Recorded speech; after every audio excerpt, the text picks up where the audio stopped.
இன்னைக்கு பாண்டியன் ஸ்டோர்ல ராஜி வந்து பெட்ரூம்ல படிச்சுட்டு இருப்பா. அப்ப படிச்சுட்டு இருக்கும்போதே திடீர்னாப்புல சரவணன் வந்து அஞ்சலிட்ட பேசினது ஞாபகத்துக்கு வரும். உடனே டிஸ்டர்பாவே அப்படியே உட்காந்துட்டே இருப்பா. அதுக்கப்புறம் என்ன யோசிப்பான்னு தெரியாது. நம்ம மீனா அக்கா கிட்ட பேசுவோம் அப்படின்னு சொல்லிட்டு மீனாவுக்கு கால் பண்ணுவா. அங்க மீனா வந்து பெட்ரூம்ல படுத்திருப்பா. அப்ப பக்கத்துல வந்து செந்தில் உட்காந்து கேம்ஸ் விளையாண்டுட்டு இருப்பான். அந்த சமயத்துல ஃபோன் ரிங் அடிச்ச உடனே அவன் சொல்லுவான் மீனா கிட்ட, "என்ன உன் ஷியாமளா அக்காவா?" அப்படின்னு சொல்லி கேட்பான். உடனே அவ அத எடுத்து பாப்பா. அதுல ராஜின்னு வரும். உடனே அத அவன்கிட்ட காட்டுவா. "ஓ! ராஜியா?" அப்படின்னு சொல்லி அதுக்கப்புறம் அமைதியாயிருவான். அதுக்கப்புறம் மீனா வந்து ராஜிகிட்ட பேசுவா. "என்ன ராஜி இந்த டைம்ல பேசியிருக்க?" அப்படின்னு கேட்கும்போது, "இல்லக்கா எனக்கு படிக்கவே மனசு வர மாட்டேங்குது. ரொம்ப குழப்பமா இருக்கு." அப்படின்னு சொல்லி அவ சொல்லிட்டு இருப்பா. "எதுக்கு?" அப்படின்னு சொல்லி அவ கேட்பா மீனா. அதுக்கு ராஜி சொல்லுவா, "ஏக்கா இப்ப நீங்க தான் ஒரு இடத்துல இப்போ ஒரு இருக்கீங்கன்னு வச்சுக்கோங்களேன். இப்போ உங்களுக்கு ஒரு பிரச்சனை வந்திருக்கு. அந்த பிரச்சனையில இப்போ வந்து நீங்க குழந்தை உண்டாயிருக்கீங்க அப்படிங்கிறது எல்லாருக்கும் தெரிஞ்சிருச்சுன்னா, நீங்க இன்னைக்கு நைட் வந்து என்ன பண்ணுவீங்க?" அப்படின்னு சொல்லி அவ கேட்பா. அதுக்கு அவ சொல்லுவா, நான் வந்து என்ன செய்வேன், என் குழந்தைய வந்து பத்தியே நினச்சுக்கிட்டே படுத்திருப்பேன். அப்புறம் அந்த குழந்தைய வச்சு எப்படிலாம் வளர்க்குறதுன்னு யோசிப்பேன் அப்படின்னு சொல்லி அவ சொல்லிட்டு இருப்பா. அப்போ பார்த்தீங்களாக்கா, சரவணன் மாமா மட்டும் ஏன் இப்படி இருக்காரு? அப்படின்னு சொல்லி அவ கேட்பா. ஏன் என்ன ஆச்சு? அப்படின்னு சொல்லி மீனா கேட்பா. அதுக்கு அவ சொல்லுவா, இல்லக்கா இன்னைக்கு எவ்வளோ பிரச்சனை வீட்ல நடந்துச்சு. சரவணன் மாமாவும் அதெல்லாம் கேட்டுட்டு தானே இருந்தாங்க. எல்லாத்தையும் கேட்டுட்டு ஆனா ஒரு பிரச்சனையும் நடக்காத மாதிரி இன்னைக்கு அந்த அஞ்சலி கிட்ட பேசிட்டு இருக்காங்கக்கா, என் மாமா அப்படின்னு சொல்லி சொன்னோனே, "என்னது அந்த பொண்ணுகிட்டயா?" அப்படின்னு சொல்லி கேட்பா மீனா. "ஆமாக்கா, இன்னைக்கு அந்த பொண்ணுகிட்ட நார்மலா பேசிட்டு இருந்தா கூட பரவாயில்லக்கா. எந்த சூழ்நிலையும் உன்னை கைவிட மாட்டேன். என்னை வந்து கவலைப்படாத அப்படின்லாம் சொல்லிக்கிட்டு இருக்காங்கக்கா." அப்படின்னு சொன்னோனே, "அப்படியா சொன்னாரு மாமா?" அப்படின்னு சொல்லி கேட்பா மீனா. "ஆமாக்கா, என்ன பண்ணுறதுன்னே தெரியல." அப்படின்னு சொல்லும்போது, "ஆமாம் ராஜி, இந்த உலகத்தில அவர் மட்டும் கிடையாது. எல்லா ஆம்பளைங்களுமே அப்படித்தான் இருக்காங்க." அப்படின்னு சொல்லி சொல்லும்போது, "எல்லா ஆம்பளையெல்லாம் அப்படி சொல்ல முடியாதுக்கா." அப்படின்னு சொல்லிட்டு ராஜி சொல்லுவா. "அப்படிலாம் இல்ல ராஜி. அதாவது ஒரு சூழ்நிலை வந்துருச்சுன்னு வச்சுக்கோயேன், சந்தர்ப்பம் கிடைச்சிச்சுன்னா, அவங்க கண்டிப்பா இந்த மாரி தான் இருக்காங்க." அப்படின்னு வந்து செந்தில் அப்படியே பார்த்துட்டு பேசிட்டு இருப்பா மீனா. ஏதாவது ஒரு வாய்ப்பு கிடைச்சா கண்டிப்பா பண்ண தான் செய்வாங்க. அப்படி இப்படின்னு பேசிக்கிட்டு இருந்தோனே, என்னடா இவன் இப்படி பேசிட்டு இருக்காளேன்னு சொல்லிட்டு அவன் பார்த்துக்கிட்டு இருப்பான் செந்திலு. அதுக்கப்புறம் அவ சொல்லுவா, "நம்ம என்ன பண்ண முடியும் ராஜி? ஏற்கனவே ஒவ்வொருத்தருக்காக பேசி நம்ம இப்ப மாட்டிக்கிட்டது போதாதா? இனிமே நம்ம வந்து என்னதான் நடக்குன்னு நம்ம பார்க்க தான் செய்யணும். அதுக்கு தான் அத்தை, மாமா இருக்காங்கல்ல பார்த்துக்கிடுவாங்க. உனக்கு எக்ஸாம் வருதுல்ல, நீ அத பார்த்து நம்ம படிக்கிறதுக்கு பாரு. நீ ரொம்ப மனச போட்டு குழப்பிக்காத. படிச்சுட்டு." அப்படின்னு சொல்லி சொல்லிருவா. "சரிக்கா ஃபோன வைக்கிறேன்." அப்படின்னு சொல்லிட்டு அவ ஃபோன வச்சுருவா. அப்போ இவன் பக்கத்துல இருந்துட்டு கேட்பான், "என்னாச்சு? என்ன பிரச்சனை?" அப்படின்னு சொல்லி கேட்பான் செந்திலு. அதுக்கு அவ சொல்லுவா, "நீங்க தான் இப்ப என்கிட்ட பேசவே மாட்டீங்களே. இப்ப எதுக்கு நீங்க அத பத்தி கேட்டுட்டு இருக்கீங்க? தெரிஞ்ச உடனே நீங்க என்ன பண்ணிற போறீங்க?" அப்படின்னு சொல்லி கேட்பா. "ஏன்டி ஏதேதோ என்னமோ சொல்லிக்கிட்டே இருக்கியே. நார்மலா பேசியிருந்தா கூட பரவால்ல. ராஜி வேற பேசியிருக்கா. அதனால என்ன நடந்துச்சுன்னு சொல்லு." அப்படின்னனா, உங்களுக்கு நான் ஏன் எதுக்கு இப்ப சொல்லணும்? உங்களுக்கு தேவைப்பட்டா நீங்க கேட்பீங்க. இல்லைன்னா பெசாட்ல இருப்பீங்க. அப்படிலாம் உங்களுக்கு சொல்ல முடியாதுன்னு சொல்லிட்டு போய் படுத்துருவா. இவகிட்ட போய் கேட்டேன் பாரு அப்படின்னு சொல்லி அவன் யோசிச்சுட்டு இருப்பான். அதுக்கப்புறம் காலையில வந்து கோமதி வந்து இவங்க 2 பேருக்கும் காஃபி குடுத்துட்ருப்பா. கதிருக்கும், பாண்டியனுக்கும். ராஜி வந்து அங்க உட்காந்து படிச்சுட்ருப்பா.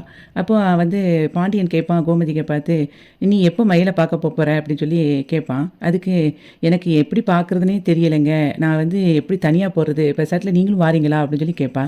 "இல்லை நான் வந்தாலும் சரி வராது." அப்படின்னு சொல்லிட்டு இருக்கும்போது, அவன் கதிர பார்த்து கேட்பா, "நீ வரியாடா?" அப்படிங்கும்போது, "இல்லம்மா நான் எப்படி வரேன்?" அப்படின்னு சொல்லி அவனும் இழுப்பான். அப்போ உடனே பாண்டியன் சொல்லுவான், "அந்த மீனா பொண்ண கூட்டிட்டு போ. ஏற்கனவே அந்த மீனா பொண்ணு பேசிட்டு இருக்கால்ல அவகிட்ட, மயிலுக்கிட்ட. அதனால அவள கூட்டிட்டு போனா கரெக்ட்டா இருக்கும்னோனே." "ஆமா நீங்க சொல்றது கரெக்ட்டு தான். அப்ப நான் அவளையே கூட்டிட்டு போய் பார்த்துட்டு வந்துடுறேன்." அப்படின்னு சொல்லிட்டு இவ நேரா கிச்சனுக்குள்ள போவா. கிச்சனுக்குள்ள போகும்போது இவளும் சேர்ந்து ஓடுவா ராஜி. "அத்தை நானும் உங்க கூட வாரேன்." அப்படின்னு சொல்லி சொல்லுவா.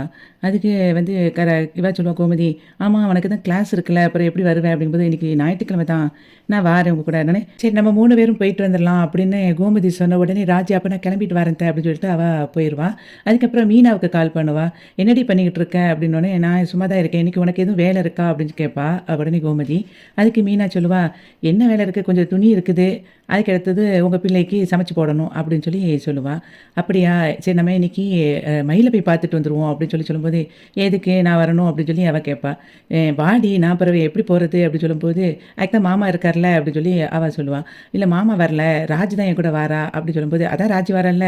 அப்படின்னோனே, "ஏன்டி இப்படி பேசிட்டு இருக்க? நீயும் வாடி." அப்படின்னு சொல்லி சொல்லும்போது, "ஆமா நீங்க அப்பப்போ என்னைய வந்து ஒரு கிறுக்கிற மாரி நீங்க பறிச்சு போட்டுட்ருப்பீங்க. நான் வேற வரணுமாக்கும்." அப்படின்னு சொல்லும்போது, "வாடி போயிட்டு வந்துரலாம்." அப்படின்னு சொல்லும்போது, "சரி யோசிக்கிறேன்." அப்படிம்பா. "என்ன ரொம்ப பெருசா பேசிக்கிட்டு இருக்க? உனக்கு வா நான் சிக்கன் பிரியாணி பண்றேன்." அப்படின்னு சொல்லி சொல்லுவா கோமதி.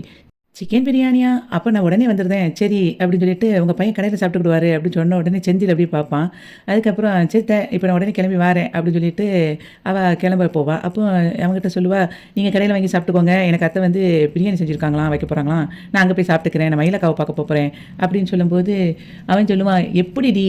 ஏன் எங்க அம்மாவ இப்ப வந்து கோவத்துல இருந்த எங்க அம்மாவையே அவங்கள வந்து கரெக்ட்டா பார்க்க வச்சுட்ட" அப்படின்னு சொல்லும்போது, மீனா சொல்லுவா, "உங்களுக்கு அத்தை ஏன் மயிலக்கா மேல கோவப்பட்டாங்கன்னு தெரியும். அதே மாதிரி நான் ஏன் மயிலக்கா கிட்ட பேசினேன்னு தெரியும்.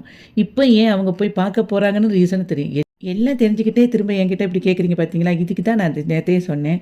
உங்களுக்கு எதையும் புரிஞ்சுக்கிற தன்மையே கிடையாதுன்னு. நான் போய் நேராயிட்டு கிளம்ப போறேன்னு சொல்லிட்டு போயிருவா. உடனே அதுக்கு அவன் மனசுக்குள்ள நினைப்பான், "எப்பா இவ கிட்ட பேசவே முடியாது. எப்படித்தான் இப்படி பேசிட்டு இருக்காளோ தெரியல" அப்படின்னு சொல்லிட்டு அவன் யோசிச்சுட்டு இருப்பான். அதுக்கப்புறம் நேரா மீனா வந்து மயிலுக்கு கால் பண்ணுவா. அப்போ மயில் வந்து வீடு துடைச்சிட்டு இருப்பா. "அக்கா நீங்க என்ன பண்ணிட்டு இருக்கீங்கன்னு?" கேட்பா. "நான் வீடு கிளீன் பண்ணிக்கிட்டு இருக்கேன்" அப்படின்னு சொல்லும்போது, "உங்ககிட்ட ஒண்ணு சொல்லணும்க்கா" அப்படிம்பா. "என்ன மீனா?" அப்படின்னு சொல்லி அவ கேட்பா. அதுக்கு, "அக்கா நீங்க வந்து குழந்தை உண்டானத வந்து வீட்லயே சொல்லக்கூடாதுன்னு சொன்னீங்க. ஆனா நான் வந்து சொல்லிட்டேன். வீட்ல எல்லாருக்கும் தெரிஞ்சு போச்சு" அப்படிங்கும்போது, "ஏன் மீனா அப்படி பண்ணுன?" அப்படின்னோனே, "இல்ல சிச்சுவேஷன் அப்படி ஆயிட்டுக்கா" அப்படின்னு சொல்லும்போது, "என்ன சிச்சுவேஷனா இருந்தா என்ன? நீ எந்த சூழ்நிலையிலும் சொல்லியிருக்க கூடாது மீனா" அப்படின்னு சொல்லும்போது, "இல்லக்கா நான் வந்து இப்ப சொன்ன உடனேயே மாமா வந்து நீ போய் மயில போய் பார்த்துட்டு வான்னு அத்தைட்ட சொல்லிட்டாங்க. இத நான் ஃபர்ஸ்ட்டே வந்து சொல்லியிருக்கணும்னு எனக்கு இப்ப தோணுது" அப்படின்னு சொல்லி அவ சொல்லிட்டு இருப்பா. அதுக்கப்புறம் சொல்லுவா, "இப்ப நானு, ராஜி, அதுக்கப்புறம் அத்தை 3 பேரும் பார்க்க வரோம்க்கா. நீங்க வந்து வீட்ல தானே இருக்கீங்க?" அப்படி கேட்பா. "இல்ல வீட்ல தான் இருக்கேன்" அப்படி சொல்லும்போது, "சரி நீங்க ரொம்ப ஒண்ணும் நினச்சுக்கிடாதீங்கக்கா. நாங்க வாரோம்" அப்படின்னு சொன்னோனே, "சரி வாங்க" அப்படின்னு சொல்லி மயிலு சொல்லிருவா. அப்படியே வந்து மயிலு யோசிச்சுட்டு இருக்கும்போது, அவங்க அம்மாவும், அப்பாவும் அங்கேருந்து வருவாங்க. அப்போ அவங்க அம்மா "என்ன எப்பா இந்த காய்கறி விலை எப்படி கூடி போச்சு? இப்படியே இருந்தா வெறும் கஞ்சி தான் குடிக்கணும்" அப்படிங்கிற மாதிரி பேசிட்டே வரும்போது, "ஏன்டி ஒரு மாரி நிக்கிற?" அப்படின்னு சொல்லி கேட்பா. மீனா வந்து எங்க வீட்ல எல்லார்ட்டயும் குழந்தை உண்டானத பத்தி சொல்லிட்டாளாம் அப்படின்னோனே சொன்ன உடனே அவங்க அம்மா சொல்லுவா, "இப்ப தான் அவ உருப்படியா ஒரு வேலைய பார்த்துருக்கா போல" அப்படின்னு சொல்லி சொல்லுவா. அதுக்கப்புறம் அவங்க எல்லாரும் என்ன பார்க்க வராங்களாம் அப்படி சொல்லும்போது, "அப்படியா? வரட்டும் இன்னைக்கு ஒரு கை பார்க்குறேன்" அப்படின்னு அவங்க அம்மா சொன்ன உடனே இவ சொல்லுவா, "தயவுசெய்து எதுவும் பண்ணிறாத. அவங்க வந்து என்னைய தான் பார்க்க வராங்க. அவங்க என்ன பேசினாலும் நான் பேசிக்கிறேன். தயவுசெய்து எதுவும் பேசாத" அப்படின்னு சொல்லும்போது, மயிலோட அப்பா சொல்லுவாரு, "ஏம்மா அவங்க வீட்டுக்கு நாங்க இதத்தானே சொல்ல போனோம். அப்ப மாப்பிள்ளை என்னம்மா என்னை போட்டு அடிச்சாரு. அப்பலாம் வந்து நீ ஒண்ணும் சொல்லல. இப்ப அதுக்கு நாங்க ஏதாவது பண்ணணும்ல" அப்படி சொல்லும்போது, "தயவுசெய்து எனக்காக எதுவும் பேசாதீங்கப்பா" அப்படின்னு சொல்லி அவ சொல்லுவா. அதுக்கு அவ சொல்லுவா, "அப்படிலாம் விட முடியாது" அப்படின்னு அவங்க அம்மா சொல்லுவா. அதுக்கு அவ சொல்லுவா, "நீங்க அப்படி ஏதாவது ஒண்ணு பேசுனீங்கன்னா, அதுக்கப்புறம் நான் வந்து இங்க வீட்லயே இருக்க மாட்டேன். நான் ஏதாவது பண்ணிருவேன்" அப்படின்னு சொல்லிட்டு வேகமா போயிருவா. உடனே அதுக்கு அவங்க அப்பா சொல்லுவாரு, "என்ன பாக்கியம் இவ இப்படி சொல்லிட்டு போறா?" அப்படின்னு சொல்லும்போது, "அவ கிடக்காயா, அவ சும்மா நம்மள பயம் காட்டுறதுக்காக ஏதாவது சொல்லுவா. நம்ம பார்த்துக்கலாம்" அப்படின்னு சொல்லும்போது, "அதானே" அப்படின்னு சொல்லிட்டு அவங்க 2 பேரும் பேசிட்டு இருப்பாங்க. கோவில்ல சரவணன் அஞ்சலி கிட்ட மீட் பண்ணி பேசிட்டு இருப்பான். அப்ப அஞ்சலிய பார்த்து சரவணன் சொல்லுவான், "1/2 மணி நேரம் ஆச்சு கோயிலுக்கு வந்து. நீ இன்னும் ஒண்ணு கூட பேசவே இல்ல. என்னாச்சு அஞ்சலி?" அப்படின்னு சொல்லி கேட்பான். அதுக்கு அவ சொல்லுவா, "இல்ல எனக்கு பயமா இருக்கு. ஏன்னா எனக்கு என்ன தோணுச்சுன்னா, நம்ம 2 பேரும் மீட் பண்ணியிருக்கவே கூடாது. அல்லது நம்ம மீட் பண்ணியிருந்தா கூட அப்படியே அதோட பேசினதோட விட்டுருக்கணும். நம்ம 2 பேரும் சேர்ந்து பழகியிருக்க கூடாது சரவணா. அத நினைச்சா கஷ்டமா இருக்கு." அப்படின்னு சொல்லும்போது, "நீ எதுக்கு அத பத்திலாம் யோசிக்கிற?" அப்படின்னு சொல்லும்போது, "இல்ல மயில் இப்ப வேற பிரெக்னன்ட் ஆயிட்டா. இப்ப இத காரணம் காட்டி உங்க வீட்ல எல்லாரும் உன்ன அவ கூட தானே சேர்ந்து வாழ சொல்லுவாங்க." அப்படி சொல்லும்போது, "யார் சொல்லுவாங்கன்னு நெனைக்கிற?" அப்படி சொல்லி அவன் கேட்பான். அதுக்கு உங்க அம்மா, அப்பா தான் அப்படின்னோனே, "அவங்க 2 பேருமே என்ன நல்லா புரிஞ்சுக்கிட்டவங்க. அந்த மாரி சொல்ல மாட்டாங்க." அப்படி சொல்லும்போது, "அது எப்படி? ஒரு அப்பாவா ஆகுற உன்கிட்ட வந்து நான் இப்படி பேசிக்கிட்டு இருக்கேன்னு சொன்னாலே ஊரு என்ன தப்பா தானே பேசும்." அப்படின்னு சொல்லி சொல்லுவா. அப்ப அவன் சொல்லுவான், "நீ அவங்களலாம் எத பத்தியும் யோசிக்காத அஞ்சலி. நான் வந்து உன்னைய வந்து என்னைக்குமே நான் வந்து கைவிட மாட்டேன். எனக்கு நான் வந்து மயில் கூட சேர்ந்து நான் வாழவே மாட்டேன்." அப்படி சொல்லி அவன் சொல்லுவான். "குழந்தை உண்டான பிறகு நீ இன்னும் கோர்ட்டுக்கு போகவே இல்லைல்ல?" அப்படின்னு அஞ்சலி சொல்லுவா. "ஆமா இனிமே அடுத்தது வரும். அதில போகணும்." அப்படின்னு சொல்லும்போது, "அப்ப எப்படி உன்னால வந்து அவங்க கேட்கும்போது நான் சேர்ந்து வாழ முடியாதுன்னு சொல்ல முடியும்?" அப்படிங்கும்போது, "யார் கேட்டாலுமே நான் மயில் கூட நான் சேர்ந்து வாழ மாட்டேன். எனக்கு வந்து அவ குழந்தைய வந்து என்னால வளர்க்க முடியாதுன்னு என்கிட்ட குடுத்தாலே நானே சந்தோஷமா வச்சு ஒரு அப்பாவா அந்த குழந்தைய நல்லபடியா பார்த்துப்பேன். ஆனா நான் அவ கூட மட்டும் நான் சேர்ந்து வாழவே மாட்டேன்." அப்படின்னு கேட்டுருப்பான் அவன். ஒரு அப்பாவா நான் வந்து அந்த குழந்தைய நல்லபடியா வளர்ப்பேனே ஒழிய, நான் அவ கூட மட்டும் சேர்ந்து வாழவே மாட்டேன் அப்படின்னு சொல்லி அவன் சொல்லுவான். அதுக்கப்புறம் அவ சொல்லுவா, இத வந்து நான் எப்படி எடுத்துக்கிறதுன்னே தெரியல. எனக்கு ரொம்ப ஆனா பயமா தான் இருக்கு." அப்படின்னு சொல்லி சொல்லிட்டுருக்கும்போது, அவ கைய பிடிச்சுட்டு சொல்லுவான், "நீ வந்து பயப்படவே பயப்படாத. நான் வந்து உன்னைய வந்து கைவிடவே மாட்டேன். ஏற்கனவே எங்க குடும்பத்துக்காக நான் வந்து உன்னைய வேண்டான்னு நான் சொல்லி சொன்னேன். ஆனா இப்ப நான் அப்படி இருக்க மாட்டேன். எந்த சூழ்நிலையிலும் உன்னை வந்து நான் கைவிட மாட்டேன்.